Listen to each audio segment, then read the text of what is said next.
So what we have here is a Commodore PET or CBM model 4016, so the 16K version. And this one is in need of a little bit of TLC. It's been rescued from a shed, effectively, but it does appear that some water's got into it, and also, to align with the PET Cemetery, it does seem to contain quite a few bodies. So we're going to have a little look over this, and then we're going to decide what to do, which I think first is going to be to clean it out and see whether the components on there are sort of overly corroded, or whether some of them can be repaired or replaced. But let's have a little look inside. Those of a weak disposition may want to skip this.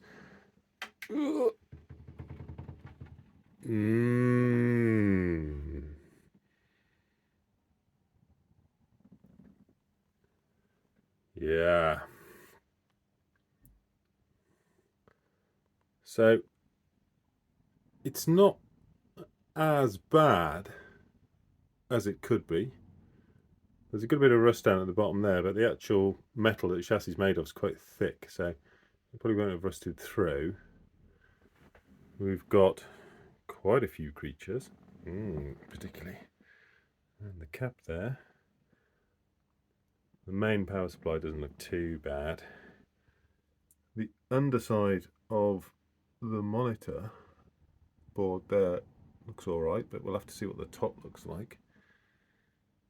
The little kickstand there is a bit rusty. I'll see if I can free that up. And yeah, hoverfly. Yeah, some of the chips don't look great. I can't see too much of a problem.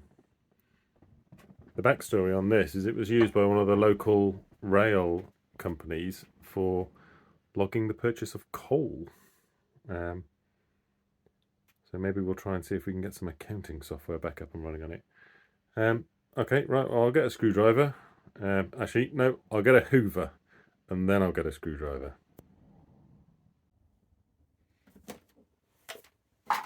Right.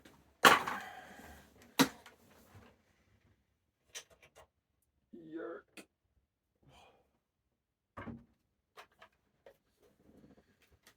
Okay.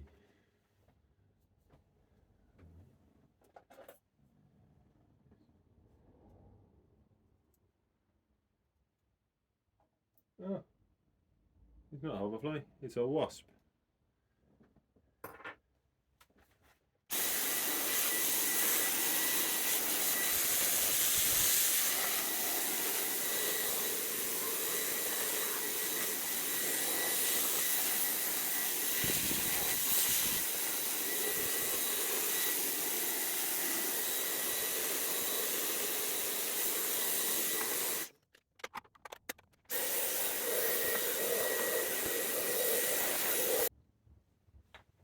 Right.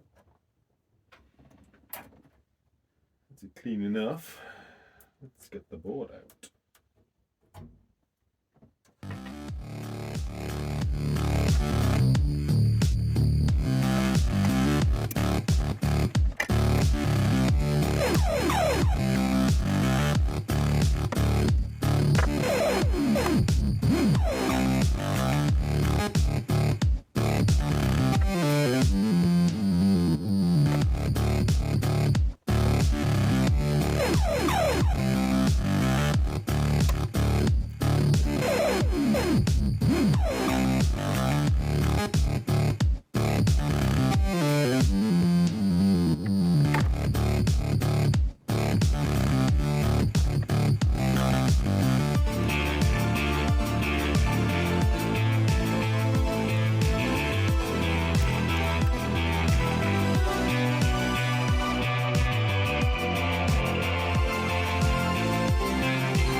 is the main board that's out. We've still got some friends over here. There's some friends there, which we'll get rid of in a bit. It doesn't look too bad. The worst area is probably this area over here. Looking at it, it's had a bit of work done. So we can see some work over here. And this chip's been replaced as well, which is this one here, which is one of the 6520s. So I think that's one of the serial controllers or the interface chips. And then the other ones that have been replaced, actually strangely enough, haven't been socketed. And those are the ROMs. So it's possible it's had ROM update, or the ROMs have failed, or they've put ones in from a slightly newer one or something. But yeah, slightly annoying that they didn't socket them while they were doing it. So I think what I'm going to do is, because this is so filthy, I'm just going to give it a real good scrub. So I'm going to pull all the socketed chips out. I'm going to label them up first, and then I'm just going to stick it in the shower. I mean, I could stick it in the dishwasher. I know a lot of people do that,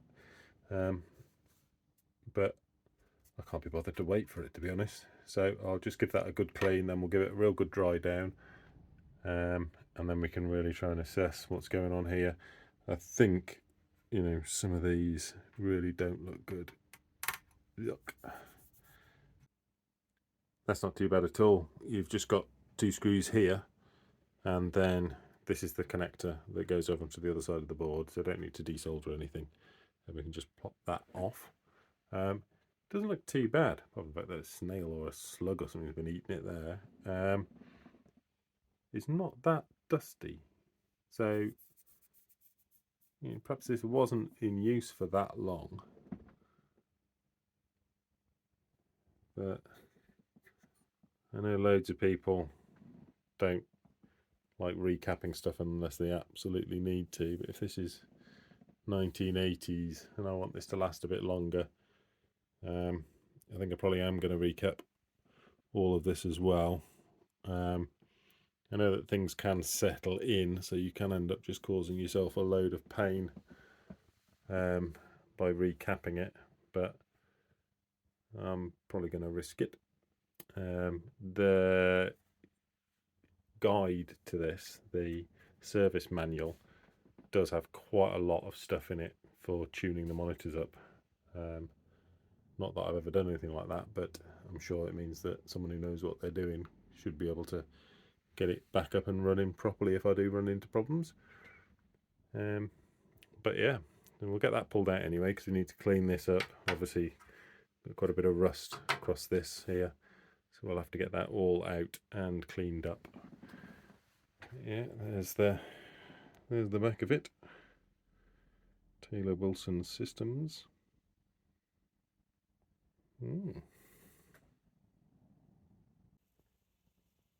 Right, let's give these two a bath. Right, there we go. That's a bit better. I've managed to completely get the mark off from the rust from the monitor here, but it's going to be covered, so you're not going to see it, and it's about as much scrubbing as I think it can take. So, right, let's get that dried off.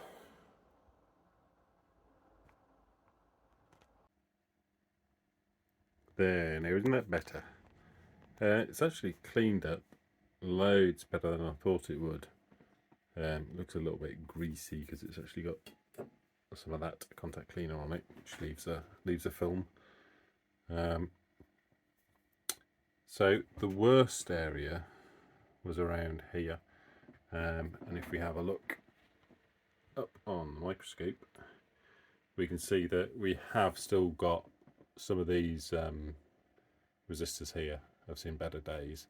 The 5x5 timer, which looked really manky, is still pretty manky, but not too bad. So I think what I'll probably do is I'll swap out these resistors here. They're probably alright, but they just look horrible. So So I'm going to get those swapped out, and then I'm going to get it recapped. Might swap these are still a bit rusty still. I don't know what they're like on the underneath, and I've got to desolder them in order to actually remove them and remove this anyway, so I might as well put some new ones in when I'm doing that. But apart from that, it's all looking pretty good. And there's the board out of the monitor there. That also looks all right. We'll give that a good clean up and recap it. And then it's just the power supply. Need to check that over, and then we can give it a go. Okay, so this is what it looks like, the case. I don't think it's too bad, but I'm going to give that a good scrub. This is incredibly stiff. But yeah, I'm going to give it a good scrub back with a wire brush, and trying to see how deep the rust goes into the metal. I've got a few options. I can either use like a high build primer a few times, try and do it. I've got, actually paint on some black, and then I've got a couple of different sprays which I'll try and see which one matches the original finish. The rest of it's not too bad, so I might not respray it, or I might give it a little rub down and a little dust on the outside edge, because there's a little bit of pitting in the paint. But right, let's see how we get on. Right, so that's about as clean as I'm going to get it with a wire brush and a bit of sandpaper. So I'm going to give it a coat of some anti-rust stuff, and then give it a spray with I think with the high build primer to try and fill some of those gaps, and then we'll give it a little sand down and have a look at, see what it looks like. Right, well, we've still got that going on. We're going to deal with this. So let's give this a brush off and do the same thing. There you go, that's a bit better on that. Not perfect, but it doesn't need to be. And I haven't got the slightly off cream colour, so I've just sprayed it white, but better than rusty. Right, let's get that popped back together as well. Here we go, that's a bit better. And let's now three. Right, we can get some bits put back in. Yeah, I don't have any standoffs this size, so let's see if we can get that manky one looking a bit better. This has got to work. Oh. There we go. Now I can sleep better at night knowing that the standoffs that you will never ever see are nice and shiny.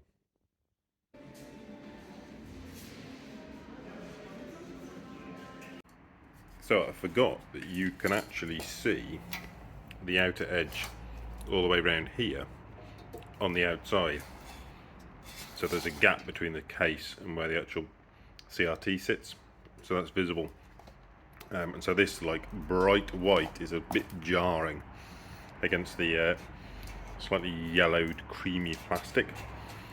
So while I couldn't find yellowed plastic paint, I did, so that's that one, heirloom. So let's get this a dusting of heirloom. Right, I guess we best get all the keys pulled off this lovely specimen. I'm still going to have to try and find or remold an at key, but let's get all the keys pulled off and it's stripped down so that we can clean it. Quite a lot of these screws are quite badly corroded, but they have all come out, so that's quite good. I'll try and clean them up, might have to replace them. I do like the fact that they've got the wire colours scratched into the back of the board here. I don't know if that's factory or if someone's done that, but yeah, nice.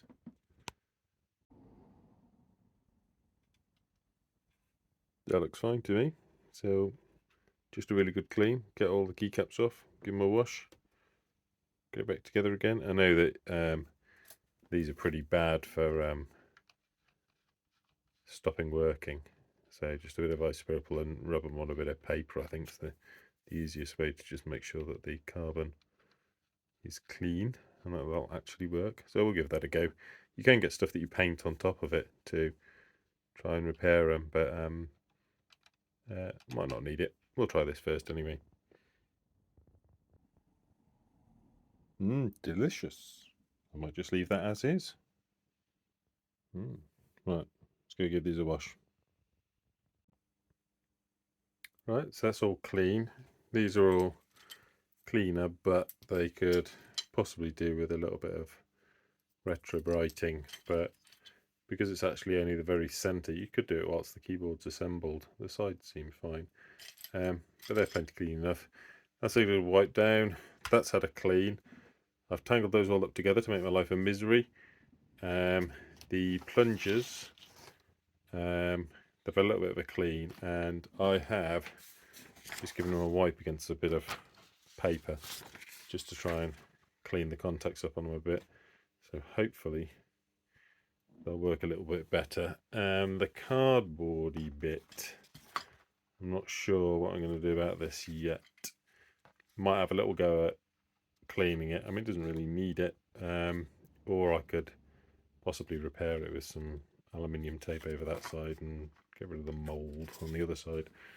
But I've got to assemble all this first, so that'll be fun. Right,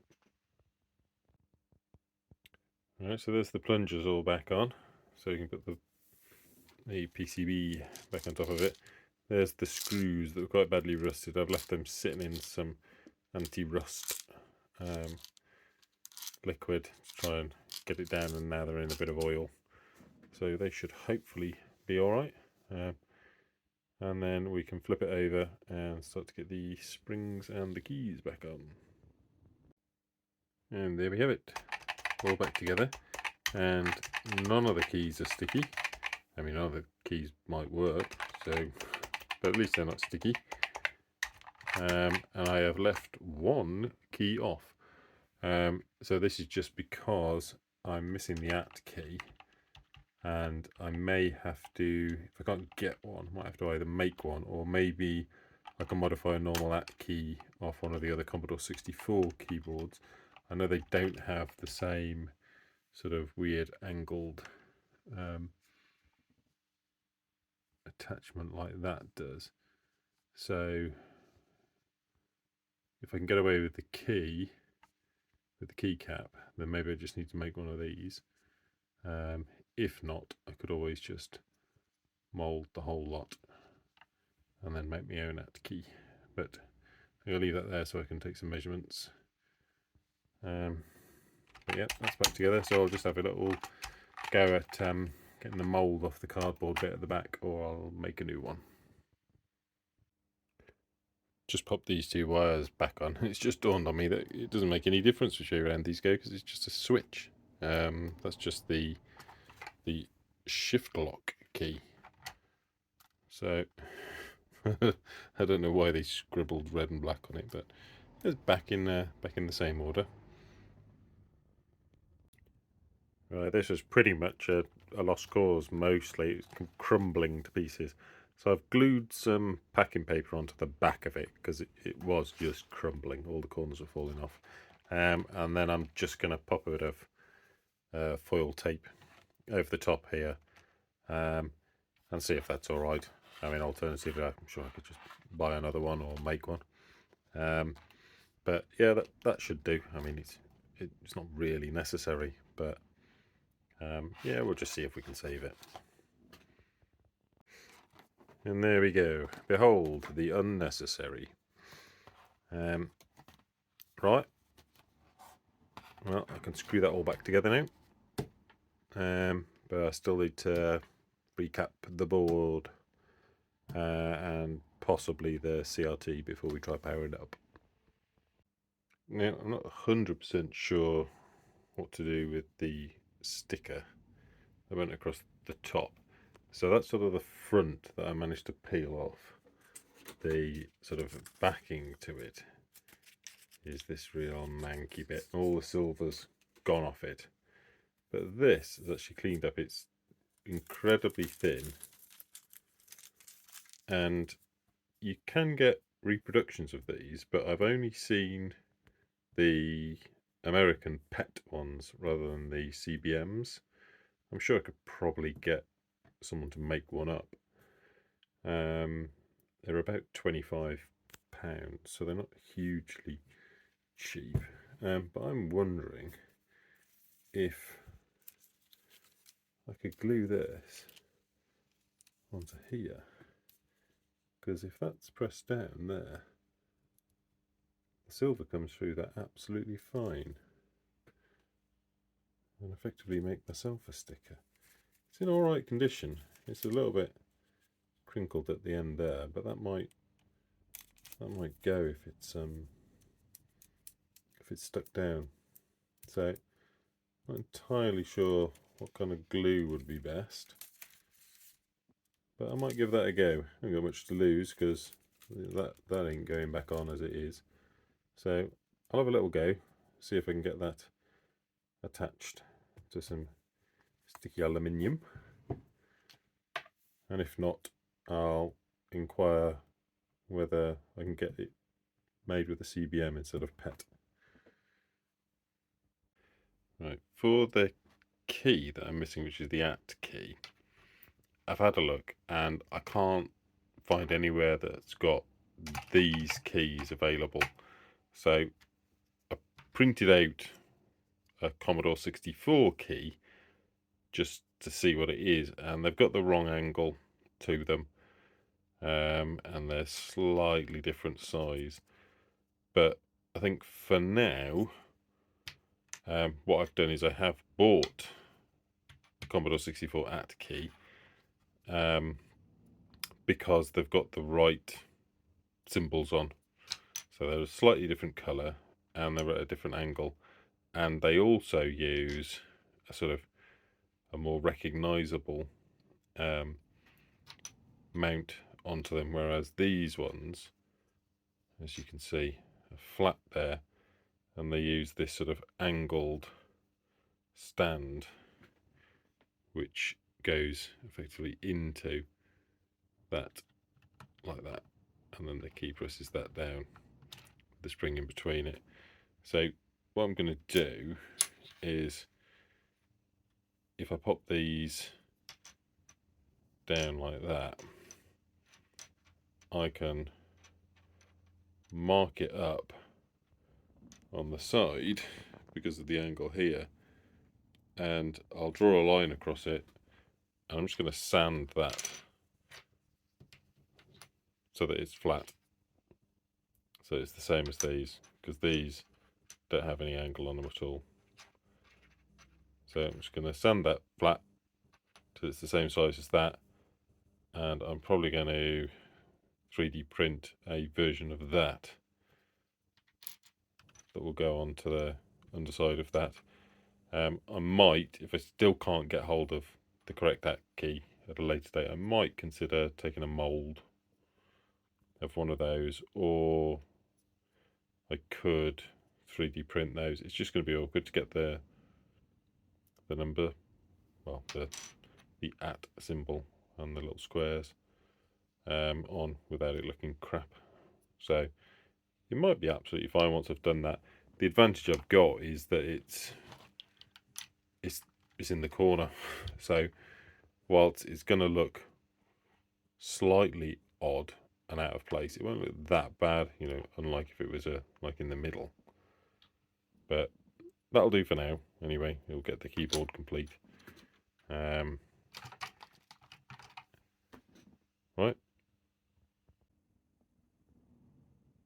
that's it marked there as to how much I need to sand down to get rid of that bit, and then it'll be the same shape. Right, there we go. So the colour's a bit off, the shape and the actual angle of the keys a little bit different as well, but at least they're about the same size.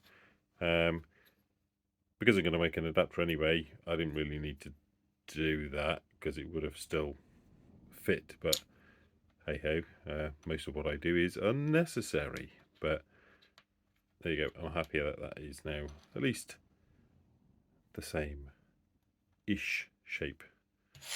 Right, let's make an adapter. Right, slight change of plan with this.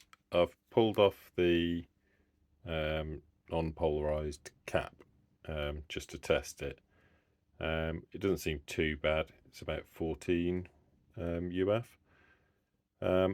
And there's also a 315 volt, I think 0.47, this one down here. Now I can't get either of these caps easily. I mean, I tend to buy things from CPC. So I think I'm just going to leave this board as is and test it as it is. CRTs are analog, so they sort of bed in. So if I did recap it, I'd probably end up having to try and set it all back up again and tune it back in. So whilst I do love replacing caps, I'm gonna just leave this alone and we'll see what it's like. And then if it does need recapping because it's not working, I'll do it then. But to start with, I'm just going to leave it. I've pulled off the regulators off here because one of the slightly annoying things about this board is I can't test the power supply in isolation to the actual main board, because you've got all the voltages coming here through these two bridge rectifiers, and then you've got your negative 9 volts, and then you've got the other 3 regulators here, which is a 12 volt and 2 5 volts. And obviously the minute you connect power up to that, it powers the whole board. So I've pulled those off and I've got them here, and they're all looking a bit sad. So to test them, I'm just feeding a voltage through. So this is the 12 volt one, and it's reading a bit low, so 11.3, but then also if I use a 24 ohm resistor here, this should put about half an amp of load on it, which should be absolutely fine for these. And if you look at that, we're dropping right the way down to 10. Now obviously you don't want to put a lot of load on these because they heat up, but it's pretty cold in here and that's only just starting to get warm, so I'd expect that to be able to hold a better value than that. Let's take that load off. So I'm going to test the 5 volts as well and see what state they're in. I don't actually have any of these. I've got some Chinese ones, but I definitely don't trust those. The other option is to actually replace it and use something a bit like that, a little buck regulator, and they can handle quite a lot of load. I think those are 3 amp, those ones, 3 or 5 amp. And so I could get away with just running a pair of these, one set at 12 volt and one set at 5 volt, and that can run both the 5 volt rails. So I don't know, I'll have a think. Depends whether I want to try and keep it authentic or not. Right, so just recapping the board while I've got it like this. Some of them I've actually got dual mounting points here, which is handy for these. It means I don't have to do the legs extended out to the other side. One thing which I think I'm going to do whilst I'm here is these are the points for the additional RAM, which would convert this from 16 to 32k. So I think I might pop some sockets in.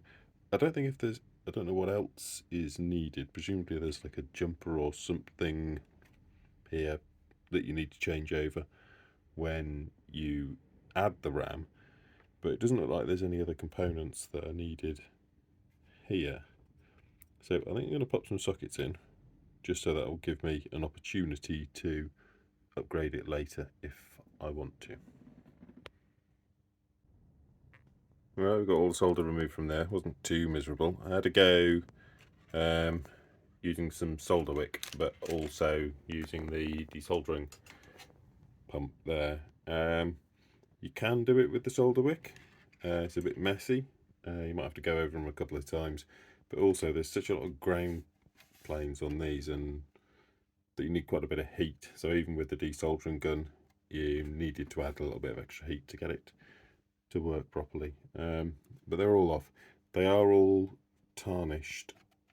I have beeped them all out. They do all seem okay. So I'm going to pop some sockets in and then beep it out again, make sure that we've got continuity everywhere that we should have. Right, let's get some sockets in. Right, sockets are in, all the caps have been replaced bar this big fella here. I haven't got one of those. Might leave it as is for now and maybe swap it out, grab one later. So the only thing left to do on this board is the one more cap over here and some of the resistors that were all a bit manky. And then just need to decide what I'm going to do about the power rail. Right, let's fix these. Okay, I have a plan. So repaired the cap and the resistors and the stuff that was rusty around there. And then what I've done is I'm just going to use two little buck regulators here, one on the 12 volt and one to do both the 5 volt rails. That's got more than enough power for the 12 and should easily handle both of the 5s. That one does have a heatsink on just to try and give it a little bit of help. I haven't connected up the output of either of them because although these are adjusted to be 12 and to be 5, I can now check the rest of the circuit apart from the -5. So hopefully I can check the transformer outside of this, but then I can check all the voltages after the regulators here coming out of the the other side here, coming out of the two buck regulators, and make sure that they're both kicking out exactly what I want, and then I can connect up these, which should put the power to the rest of the board. Yeah, there is something horribly wrong with this. When I do plug it in the first time, the only thing that is could potentially fry is the -5, which would take a few chips out, but not that many. Right, I think I might start popping this back in its case then. Okay, it's time to see if things go pop. So at the moment I've got the transformer unplugged. These are the two big original smoothing caps. I did test them both and they don't look too bad. So they're probably going to be alright, and I don't know how much difference it'll make through the switching power supplies anyway. I know that they should be fine for logic. You probably wouldn't use them on anything analog. But keep that unplugged for now because that will feed the voltages in. So we can check this first and see what happens. Okay, nothing exploded. So multimeter set on to AC because we want to test this first. So up here we've got the output to the monitor and that's reading 22 volt, and then we've got the two outputs here and that one's reading 16 volts and that one's reading 18.4. so they look all right. Does it have a switch on the back of it? Yeah, it does. So the transformer seems okay. So let's plug that in. Those are disconnected. So no power from this is going to get into the rest of the board anyway. I presume that's keyed. Okay.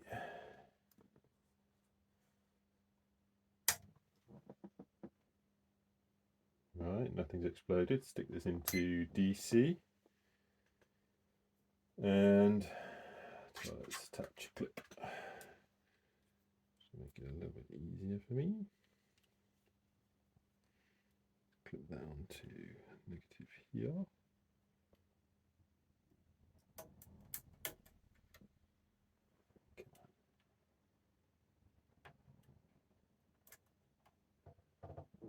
Okay, so we've got the -5 down here in this corner, so careful not to bridge it. That is giving us -5, bang on, well 5.069. That's pretty good. Then I can have a look at what the output is on the 12-volt rail there, and that's giving me 21 volts. And the output, just going into here, is 12 volts. Coming into the 5-volt reg. And if we check what I'm going to be putting out, 5.08 without any load. And what's that? This one here is 12.2 without any load. Might turn that down just a smidge because there's not really going to be that much load on the 12-volt anyway. So let's just get that onto there. If it will make contact.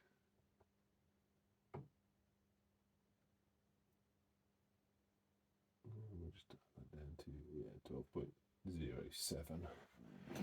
That's a little bit better. Okay. So that seems to be all right. So what I'm going to do then, I'll connect these up, and we'll see. I don't know if I'm pretty sure it makes a beep, assuming that still works if it does boot.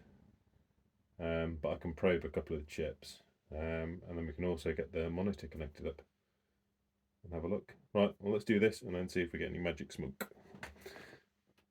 Okay, got my little voltmeter set up, connected these back up. So let's turn it on, and please don't explode.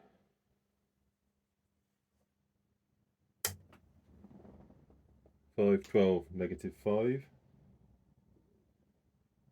No beep or anything. So I guess we can fire the scope up and start having a little look, see if we've got any activity.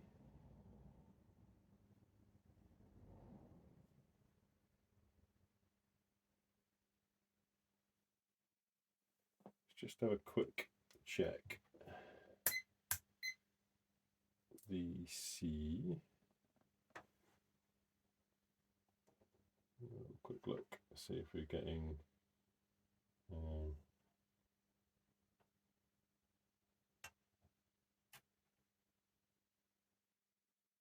yeah, we're getting 5 volt to the logic there.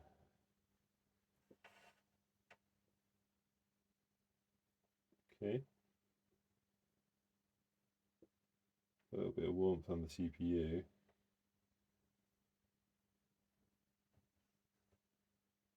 Okay. Well, that's not terrible. Nothing has exploded.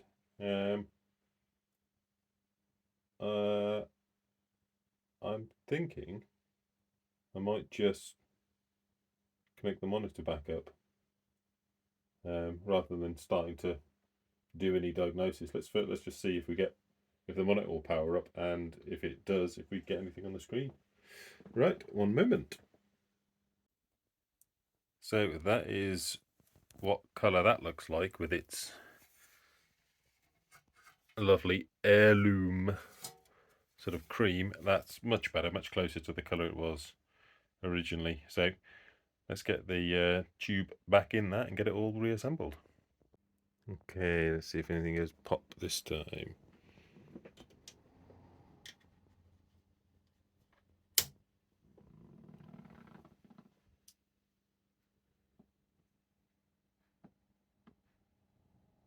Can't hear much.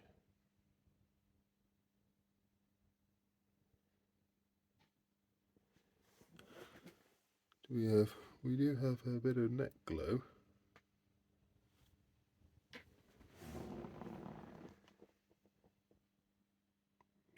nothing else.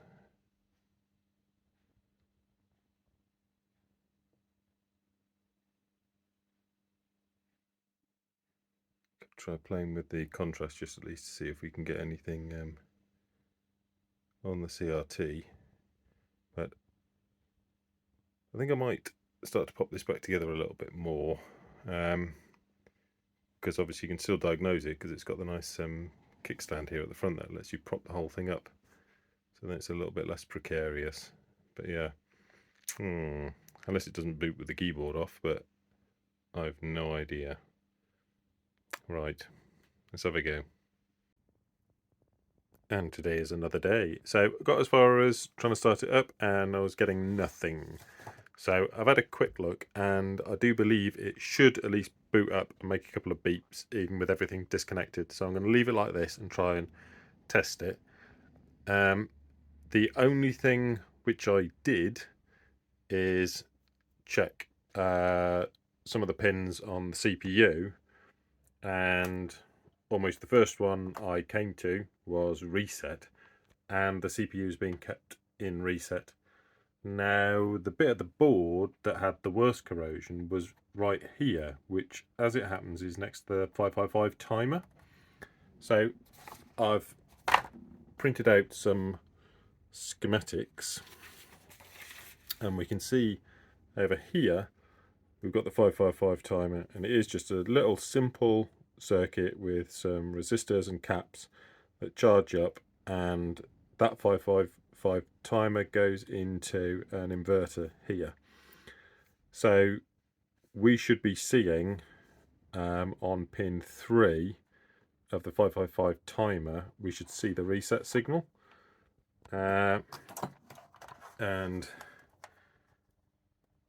I don't think I can do this with one hand. If I do go on to pin 3, and then if I boot it up, so bear with me while I wobble cam this. So here we go, we're pin 3 and we're on. That's just high, which then gets inverted to low. Oop, fingers. So I'm going to have a little look, see if I can see anything wrong. There is a chance that the inverter's holding it high, the 7404, but I think that's less likely. Then we've got a problem around here with the circuit just because of all the corrosion. So I've got some 555s kicking about, so I might just pop that out anyway and socket it just because it is really manky. And the only other thing is this, the 5-volt reg is getting a bit warm. It's not, it's probably still within tolerance, but I think I might sort of beef that up. The only other one I've got is pretty huge, so I might get something sort of in the middle for now, but that does seem to be working. All the voltages are stable, and even when it's running, I'm getting a nice stable 5 volts, so there's no problem with it. It's just a little warmer than I'd like. Right, well, let's get this 555 timer out, and I'll have a little look at the caps that are next to it. Interestingly, although I did remove quite a wrinkly electrolytic from there, if we do have a look on here, it does suggest that that's a tantalum. So I could pop a little tantalum on, but it shouldn't make any difference really. All it's doing is charging that up as part of the timing circuit, I think. Oh no, that's a smoothing one, I think. It's probably this one here that's being used for the timing, but I'll have a look anyway, see if we can find what's wrong.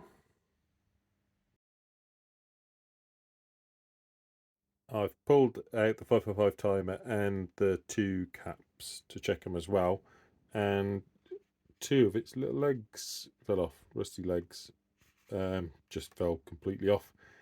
So I can't actually test it to see if that actually was a problem, but I'll be swapping it out anyway. And then the 2 caps, we've got here that one of them's 0.01 and one of them's 0.1, and the one that's 0.1 is reading 50 NF, so about half its value, and the 0.01's reading about 8,000 PF, so close enough. So that seems okay. That seems half what it should be. So I'll put new caps and a new 5x5 timer in, and then we'll see if that makes any difference. Okay, so we've got a new 5x5 timer in, and I've replaced the two caps. I could check the two resistors in line, and they both seem to read about 1 meg. So that's the two resistors here and the two caps here, and then I'd already replaced that one because that was the one that was real rusty. So if we check pin 3 of this, not fully screwed in, but it should be all right. What we should see is it should go high and then low, I think. Okay, there's high, there's low, but there's no beeping going on. I wonder if we put that on there, if we do the same, do we see anything? No.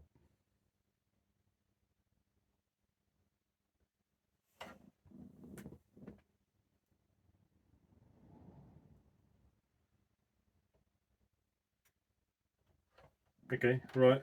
I'll do some more probing about and see if I've actually got any activity on the processor.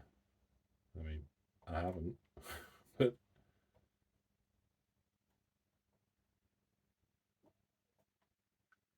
right. I'll check the next. Check everything out again. Make sure that we got the clock out correct. See if I can find anything else. It was never going to be that easy, was it? Who'd have thought it? This is turning into a massive video again. So I'm going to split this up into 3 parts, but this time only 50 minutes. So I'll let you decide for yourself what you do with the extra 10 minutes you're gaining from each video. But I'll leave this one here, and I'll get another video posted up shortly. Thanks for watching.